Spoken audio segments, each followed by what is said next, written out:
tout ce qu'il continue à faire dans nos vies. Merci pour les dons de la vie. Merci pour la force. Est-ce que si tu es en direct avec moi, si tu veux partager la vidéo, partager bien-aimé à tes amis, partager bien-aimé à tes frères, à ta famille, pour que nous puissions tous bien-aimés bénéficier de cette bénédiction que Dieu a préparée pour nous ce soir. Amen. Alléluia. Ce soir, je vais parler d'un thème que j'ai intitulé la planification sans Dieu et ses dangers. Amen. La planification sans Dieu et ses dangers. Est-ce qu'on peut aller directement au livre de Jacques chapitre 4e? Jacques chapitre 4. Lisons les versets 13 jusqu'au verset 16e. Jacques chapitre 4. Le verset 13 jusqu'au verset 16e nous dit ceci. À vous maintenant qui dites aujourd'hui ou demain nous irons dans telle ville. Nous y passerons une année, nous trafiquerons et nous gagnerons. Vous qui ne savez pas ce qui arrivera demain, car qu'est-ce qui est votre vie? Vous êtes une vapeur qui paraît pour un peu de temps et qui ensuite disparaît. Vous devez dire au contraire, si Dieu le veut, nous vivrons et nous ferons ceci ou cela. Mais maintenant, vous vous glorifiez dans vos pensées orgueilleuses. Ces choses mauvaises qui est de se glorifier de la sorte. Amen. Alléluia. Alors, le livre de Ésaïe chapitre 30e. Ésaïe chapitre 30, les versets 1er, qui nous dit ceci. Malheur, dit l'Éternel aux enfants rebelles, qui prennent des résolutions sans moi, et qui font des alliances sans ma volonté, pour accumuler péché si péché. Amen. Alléluia. Papa, merci parce que tu es merveilleux. Nous te louons, te glorifions, parce que tu es le Dieu fidèle. C'est nous te prions afin de nous accompagner au Saint-Esprit du début jusqu'à la fin de notre exhortation de ce soir. Seigneur, utilise notre bouche en fait d'amener encore des bénédictions, en fait d'amener encore la compréhension. C'est là autant de Père qui avait pris des résolutions sans toi, des décisions sans te mettre, oh Jéhovah Seigneur, en première position. Nous prions enfin que, tendre Père, cette parole soit bénéfique au Molémora pour eux, enfin de te mettre au Molémora en première position, pour que la réussite, oh Jéhovah, dans tout ce qu'ils vont entreprendre, soit totale. Que ton nom soit élevé. Nous prions au nom de Jésus-Christ de Nazareth. Amen. Alléluia. Amen. Bien-aimé, est-il possible pour un chrétien de faire des projets sans consulter Dieu? Amen, non? La planification sans Dieu et ses dangers. Un chrétien, bien aimé, est-ce qu'un chrétien est-il maître de sa vie? Au point, bien aimé, de vivre indépendant de Dieu. Possible. Alléluia. Dans ce passage que nous avons lu dans Jacques chapitre 4, Jacques est en train de nous décrire un religieux bien aimé qui planifie ses affaires sans soucier de Dieu. Alléluia. Sans se soucier de Dieu. C'est aussi bien aimé les portraits des athées en pratique. C'est-à-dire qu'ils professent leur foi en Dieu. Mais en pratique, bien aimé, ils planifient leur vie sans Dieu. Ce sont des athées, les gens qui ne connaissent pas Dieu. Parce que si tu connais Dieu, bien aimé, tu ne peux jamais planifier, bien aimé, dans ta vie quelque chose sans mettre Dieu en première position. Alléluia. Les autres peuvent dire aujourd'hui des chrétiens, des enfants de Dieu, bien sûr. Mais quand ils commencent une chose, bien aimé, ils oublient Dieu. Ce ne sont pas des enfants de Dieu. Ce ne sont pas des chrétiens, ce sont des athées. Parce qu'un chrétien, bien aimé, avant de commencer une chose, bien aimé, il va mettre son Dieu comme alpha. Amen. Non? Mais aujourd'hui, bien aimé, beaucoup veulent que Dieu soit leur oméga. Aussi longtemps, bien aimé, ils n'étaient pas leur alpha. C'est difficile. Si le Seigneur n'était pas ton alpha, comment il peut être ton oméga? C'est pour cela que beaucoup des enfants pleurent. Quand ils commencent bien aimer les commerces, quand ils commencent quelque chose bien aimé, ils oublient Dieu. Et à la fin, ils continuent bien aimé ils continuent bien aimé à pleurer. soit à avoir des échecs dans tout ce qu'ils planifient ou dans tout ce qu'ils ont commencé à faire. Amen, non? Alléluia. La majeure partie, bien aimés, des destinataires, les plus de Jacques, étaient des juifs, des gros commerçants. Ils parcouraient des cités à la recherche d'opportunités favorables aux activités commerciales. Amen, non? Mais certains d'entre eux étaient si préoccupés par les transactions qu'ils oubliaient même Dieu. Tellement ils étaient préoccupés de leurs affaires. Ils ont oublié Dieu. Amen, non? Leur langage révèle que leurs pensées, bien aimées, n'étaient pas centrées sur Dieu. Ils ont dit aujourd'hui ou demain, nous irons dans telle ville. Nous y passerons une année, nous trafiquerons et nous gagnerons. Selon Jacques chapitre 4, verset 13. Alléluia. Ça, on appelle ça c'est de l'athéisme. Alléluia. De l'athéisme pratique. Vivre, bien aimé, ou vivre ou planifier comme si Dieu n'existait, comme si c'est au cours d'un seul jour, bien aimé, de la semaine que nous souvenons de Dieu, mais pendant le reste de la semaine, toutes nos activités sont exécutées sans aucune référence à Dieu et sans aucun souvenir de lui. Beaucoup des enfants ils sont comme ça. C'est-à-dire, il met seulement Dieu en proposition le dimanche. Mais dans d'autres jours, bien aimé, non, il met Dieu, c'est-à-dire en dernière position. Non. Il faut que Dieu occupe la première position chaque jour, chaque semaine, chaque année et chaque mois de nos vies. Et là, bien aimé, nous aurons toujours la réussite et la réussite sera totale. Et tout ce que nous devons faire, bien aimé, connaîtra toujours le succès et la réussite. Amen. Amen. Comment pouvons-nous parler notre avenir sans Dieu? Amen. Alors que nous ne savons pas ce qui arrivera demain. Comment pouvons-nous planifier notre avenir? Comment nous planifions notre commerce? Sans mettre Dieu dans nos programmes, sans mettre Dieu en préposition. Car nous ne savons pas, bien aimé, ce qui arrivera demain. Parce que la Bible nous dit, même le livre des Proverbes 27, que ne te vante pas du lendemain, car tu ne sais pas ce qu'un jour enfantera. Tu ne sais pas ce qui va se passer demain. Et comment toi tu peux se glorifier aujourd'hui? Que demain je vais faire ça, je vais faire cela. Non! Aujourd'hui t'appartient, mais demain t'appartient pas à toi. Appartient à Dieu. Alléluia! Le vrai chrétien, bien aimé, recommande sa vie, son avenir et tous ses plans entre les mains de Dieu. En désirant, bien aimé, à tout prix que seul objectif et la volonté de Dieu soit fait et accompli. Amen, non? L'avenir n'est pas dans la main de l'homme. Et nul ne peut, bien aimé, se vanter ou s'exprimer, bien aimé, avec arrogance qu'il détient le pouvoir de déterminer de quoi demain sera fait. Non! Personne, bien aimé, a les monopoles. Personne a le pouvoir de déterminer ce qui va se passer demain. Personne. Ce n'est que Dieu. Ce n'est que Dieu. Jacques, bien aimé, était préoccupé par les soi-disant chrétiens qui planifiaient, bien aimé, leur vie et leurs affaires sans Dieu. Alléluia. Amen. Il commence par la locution à vous maintenant. Alléluia. Et cela dit, bien aimé, cela veut dire, bien aimé, un instant.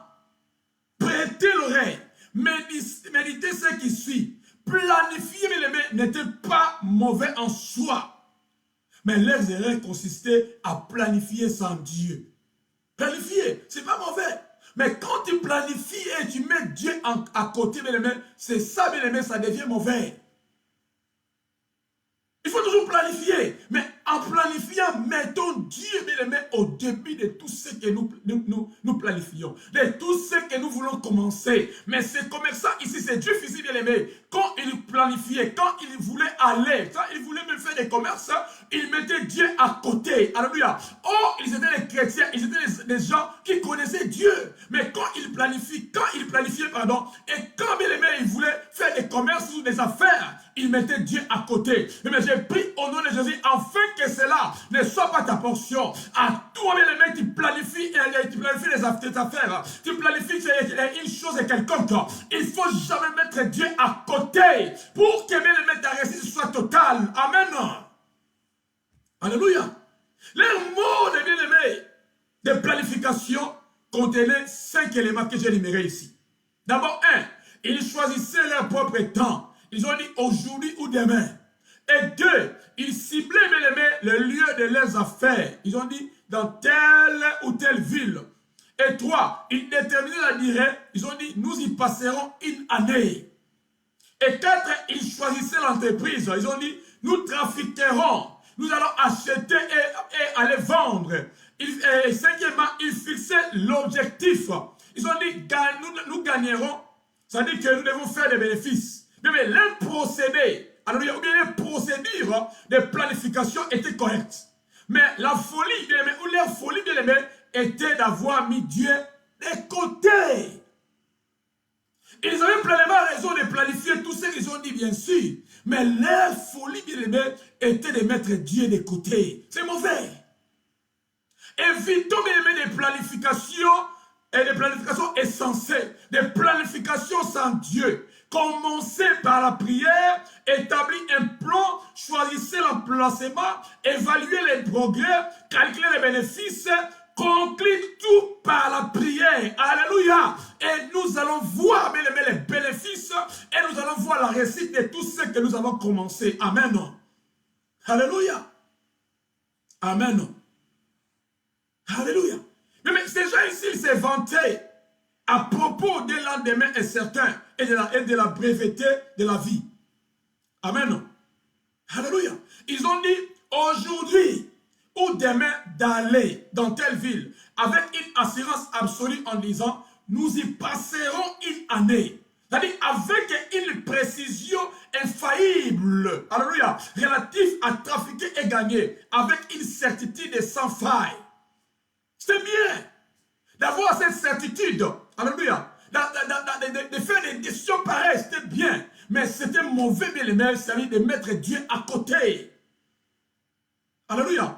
Par rapport, bien aimé, à leur décision, à leur précision, par rapport à tout ce qu'ils ont planifié, ils ont mis Dieu à côté. Amen. Ils ont dit d'aller dans telle ou telle vie, c'était bon. Amen. Aujourd'hui ou demain, c'était bon. Alléluia. Mais les dangers étaient, bien aimés, ils ont mis Dieu à côté. Ils n'ont pas voulu associer Dieu dans tout ce qu'ils ont voulu faire, dans tout ce qu'ils voulaient bien aimé entamer, dans tout ce qu'ils ont voulu bien aimé, c'est-à-dire accomplir. Ils ont mis Dieu à côté. C'est ça la folie. Et beaucoup de enfants disent aujourd'hui. Parce que l'homme est ignorant. Et l'avenir est incertain à propos de ce qui arrivera. C'est lui qui planifie sans Dieu, bien aimé, présume, bien aimé, c'est la breveté de la vie. Car qu'est-ce que votre vie? Alléluia. Qu'est-ce que votre vie? Vous êtes une vapeur qui paraît pour un peu de temps et ensuite disparaît. Tu veux mourir demain, après-demain, aujourd'hui. Mais comment toi tu peux planifier, bien aimé, et mettre Dieu à côté? Et mettre Dieu de côté, pardon. Pour comment? Parce que le Seigneur peut venir aujourd'hui, même ce soir, même à cet instant, et il prend ton âme et c'est fini. Mais quand tu planifies, il faut toujours mettre Dieu en première position. Il faut mettre toujours Dieu en premier lieu, parce que c'est lui, bien aimé, qui contrôle toutes les choses. Et c'est lui, bien aimé, qui, c'est-à-dire que nous dépendons de lui. Alléluia. Nous dépendons tous de Dieu pour le souffle du moment. Planifions sans Dieu. C'est enorgueillir dedans des mains et être sûr et certain de l'inconnu et un péché de la vanité et de l'arrogance. Alléluia. Vous vous planifiez sans dire qu'on s'enorgueillir. Alléluia. Ça, c'est l'orgueil. On se demande comment ce mot t'appartient. Comme c'est toi qui as les derniers mots de tes choses. Non, bien aimé. C'est Dieu, bien aimé, qui a les derniers mots. Nous dépendons tous de Dieu pour le souffle du moment. Planifier sans Dieu, bien aimé, ça nous montre, c'est ça l'orgueil. Amen. C'est l'orgueil. C'est l'orgueil des mains. Et être sûr et certain de l'inconnu, bien aimé, c'est un péché. C'est un péché. Ça, c'est l'arrogance. Ça, c'est la vanité. Alléluia. Amen. Jacques nous donne un conseil et en même temps un commandement. Alléluia. Lisons ça, Jacques chapitre 4e. Le verset 15. Jacques 4, 15. Il a dit ceci. Vous deviez dire au contraire, si Dieu le veut, nous vivons et nous ferons ceci ou cela. Alléluia. Amen. C'est-à-dire, Jacques nous donne un conseil et en même temps un commandement. Nos vies et nos réalisations sont entièrement entre les mains de Dieu. Mais il faut toujours dire si Dieu le veut. Les gens ici veulent dire si Dieu le veut. Si Dieu le veut. Si Dieu permet. Si c'est la volonté de Dieu. Alléluia. Si Dieu le veut, nous vivons. Mais la préservation de nos vies jusqu'au jour suivant, à l'année ou aux décennies à venir, ne dépend pas de toi, mais dépend à Dieu, mais dépend de Dieu. Alléluia. La préservation de nos vies jusqu'au jour suivant, c'est-à-dire demain. Alléluia. Même dans cette année, l'année prochaine, alléluia, jusqu'aux décennies à venir, ne dépend pas de toi, mais ça dépend de Dieu.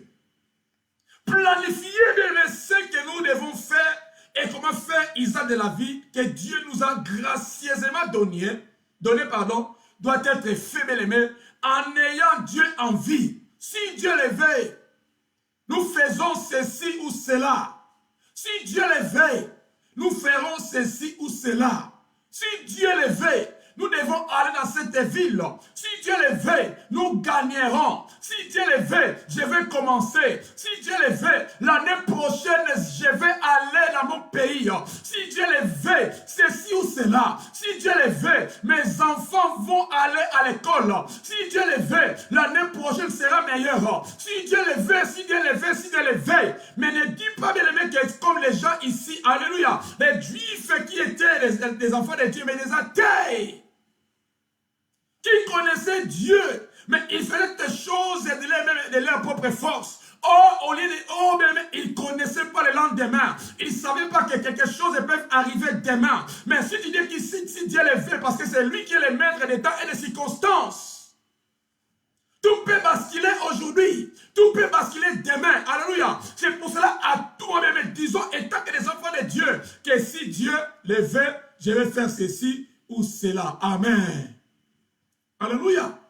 Bien-aimé, chaque plan ou action doit être amené à la lumière du plan et l'objectif de Dieu pour nos vies ou notre existence sur la terre. L'apôtre Paul, bien-aimé, a démontré cette soumission à la volonté de Dieu dans toutes ses planifications et ses activités. Il ne pouvait se rendre à un lieu ou faire quelque chose que si Dieu le veut. Ou si le Seigneur le permet, ou soit si c'est la volonté de Dieu. Un enfant de Dieu, celui qui connaît Dieu, il ne peut jamais dire n'importe quoi. Même pour demain, même pour d'autres choses, il va toujours dire que si Dieu le veut, il peut dire si le Seigneur permet, ou si la volonté de Dieu. Pourquoi? Il sait bien que tout lui appartient pas, tout appartient à Dieu. Demain appartient à Dieu. Je ne peux jamais dire que demain je vais aller à l'église. Je peux dire que si Dieu le veut, demain je vais à l'église.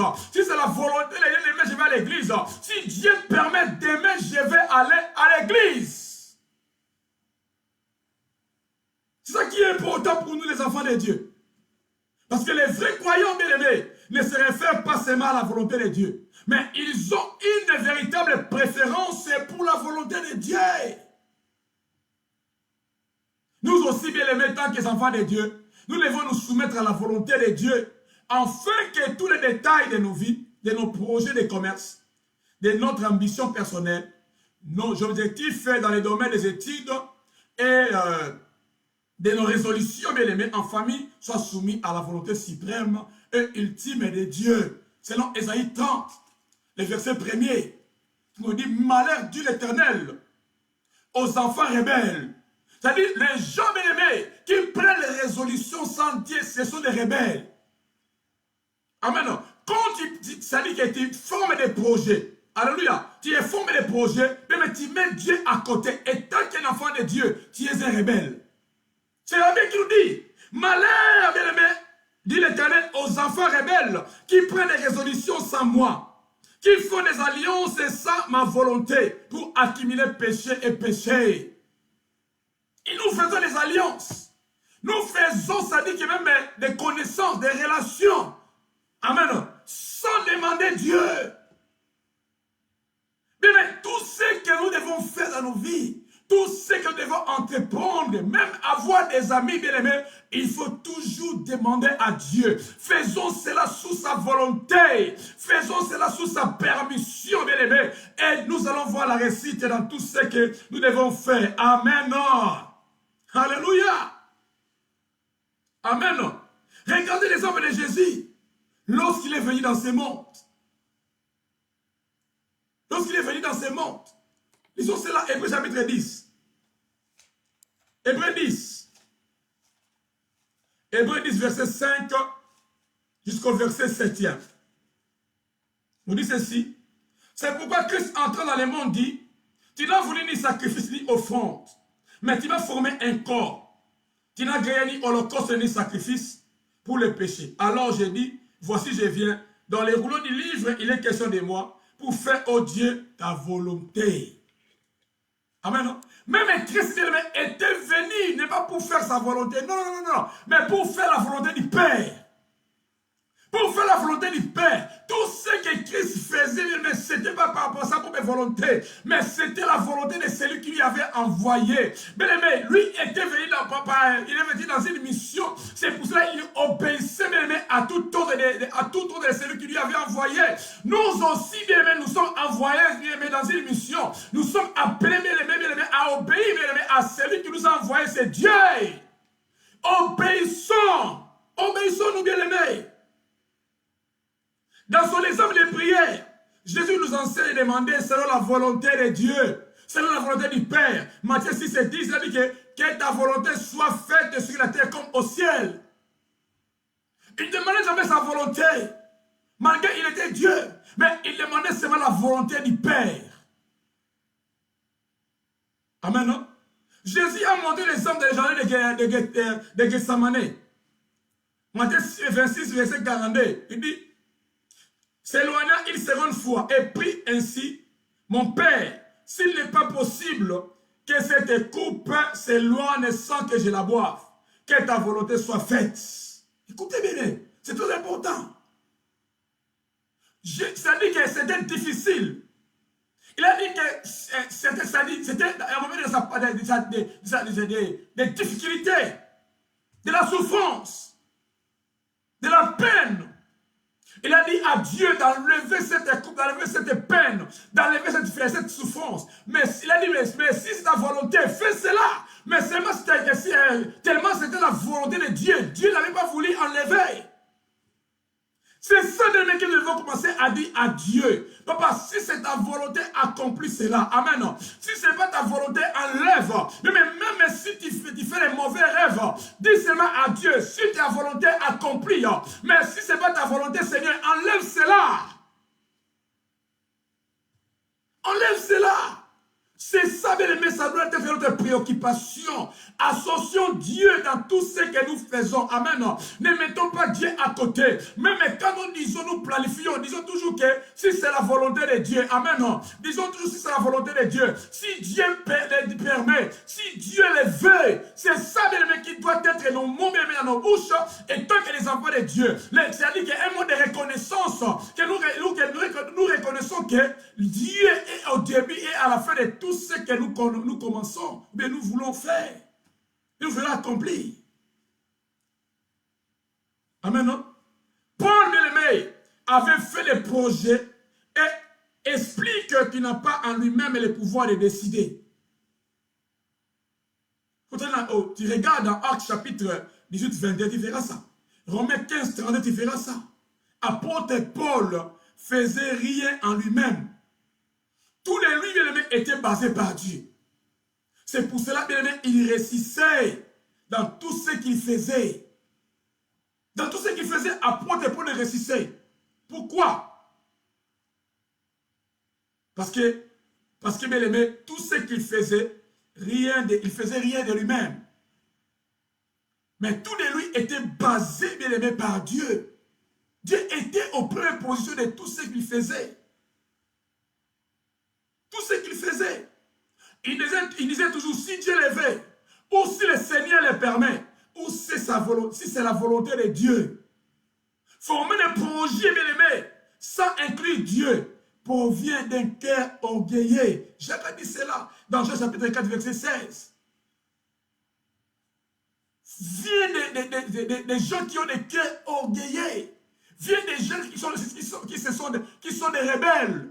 Qui se sont rebellés à Dieu. Mais nous, bien-aimés, qui sont restés avec le Seigneur, quand nous planifions, bien-aimés, mettons toujours Dieu en première position. Alléluia.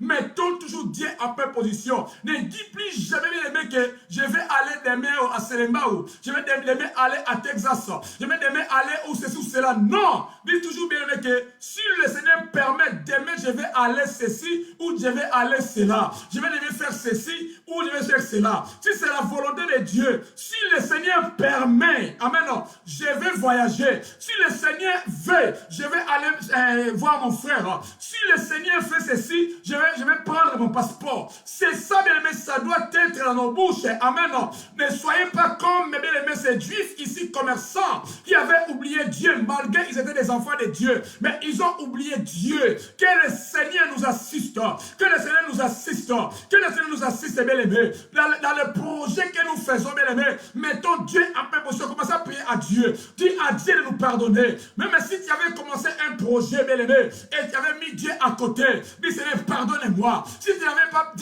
mis Dieu en première position dans tout ce que tu avais commencé, mais ce n'est pas encore retard. Tu n'es pas encore en retard. Tu peux encore associer Dieu. Tu peux encore intégrer notre Dieu, afin qu'il soit au début de ce que tu veux commencer. Dis Seigneur, pardonne-moi. J'avais voulu commencer ce projet sans toi. Mais aujourd'hui, au travers de ce message, oh mon Dieu, que j'ai entendu, Yahweh, pardonne-moi. Aie pitié de moi, oh Seigneur. Sur ta grande miséricorde.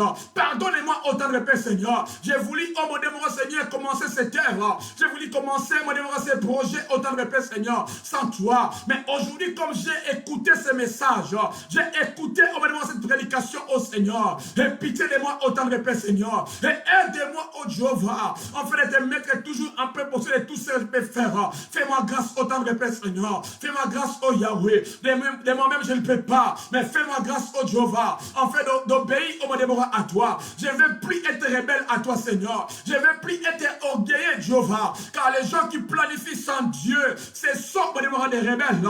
Ce sont des orgueilleux, oh tendre Père Seigneur. Je ne veux plus être rebelle.